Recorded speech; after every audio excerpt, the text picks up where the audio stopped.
But if we vectored those out for just a moment, are you more interested in helping people with the relationship with money or how they're going to use the money that they've acquired? I think they're inextricably tied. I'll give you, let's break it down by Venn diagram portion. So their relationship with money, as I mentioned, is highly uncorrelated to how much they've got. That's one of the classic mistakes we make. We often believe if I make $5,000 more, I'll feel good. If I make $50,000 more, I'll feel safe. And actually, I talk to people all the time on my podcast. They come on, they're multimillionaires and they have millions in the bank and they still are worried. Some of them agonize over the grocery bill. And my job is not to sit there and pull out a spreadsheet and say, look, you can afford this in perpetuity. That doesn't change anything.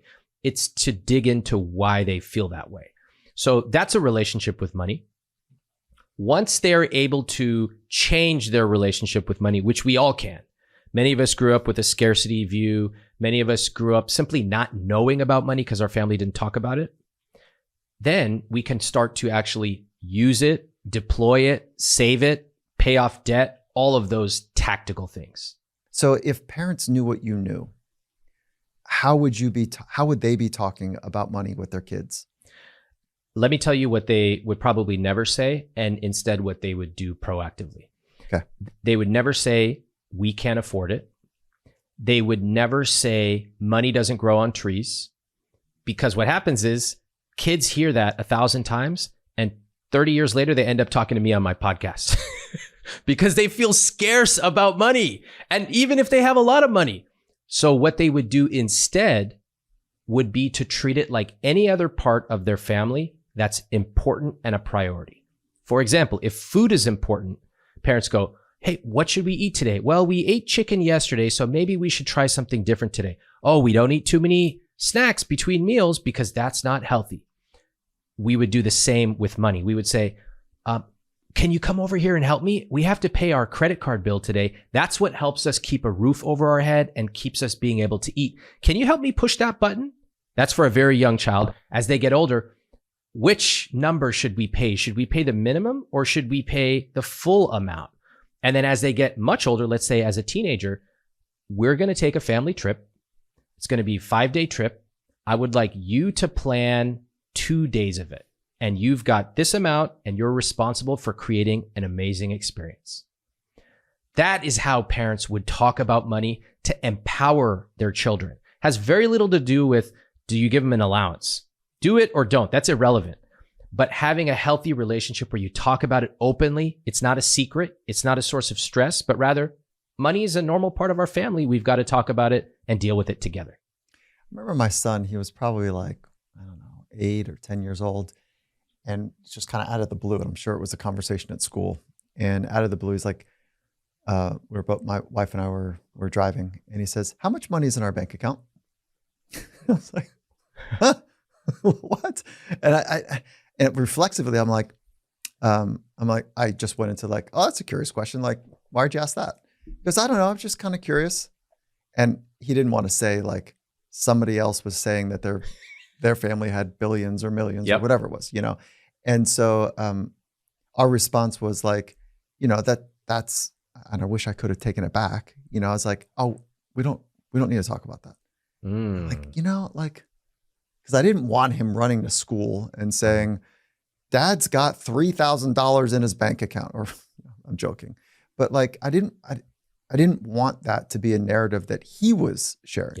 Yeah. So if your kid pops that question, or anyone in our community gets that question popped, like, how would you have answered that? Well, I love your first answer. Why did you ask that? That was brilliant.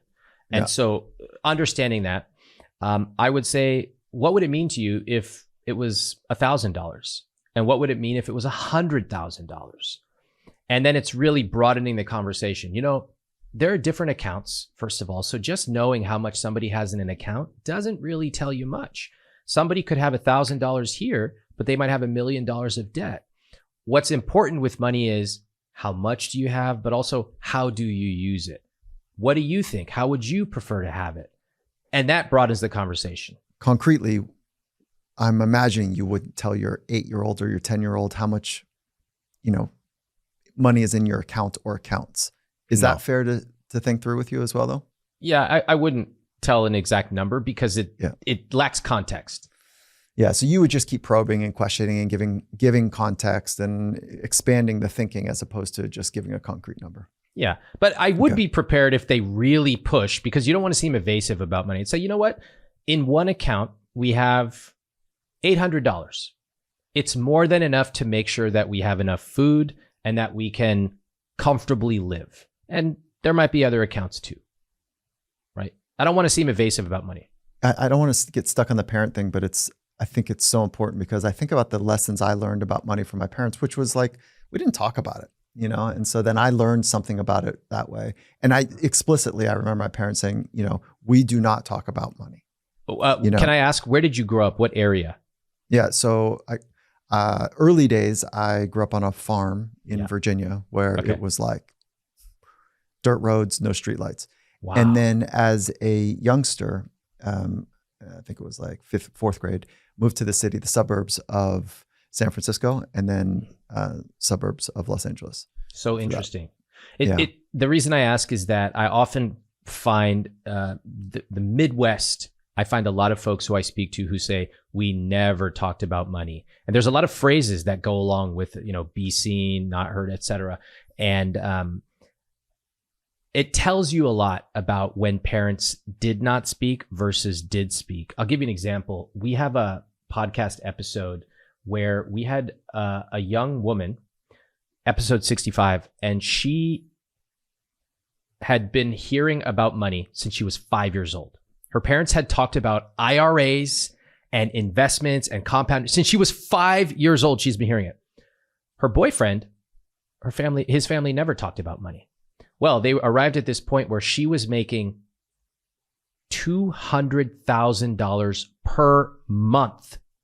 $200,000 per month, and he was making $2,000 per month. Okay, well, a lot of issues arise, gender issues, socioeconomic issues, when you have difference in incomes like that and difference in expectations. But it was important to understand, if someone has grown up never talking about money in their family, can you really expect somebody to have started investing at the age of 15? No, I don't think so. I think we all start from different places. I didn't learn about deadlifting until I was in my late 20s. I wish I had. But we all have to understand, where did we come from to understand where we are today.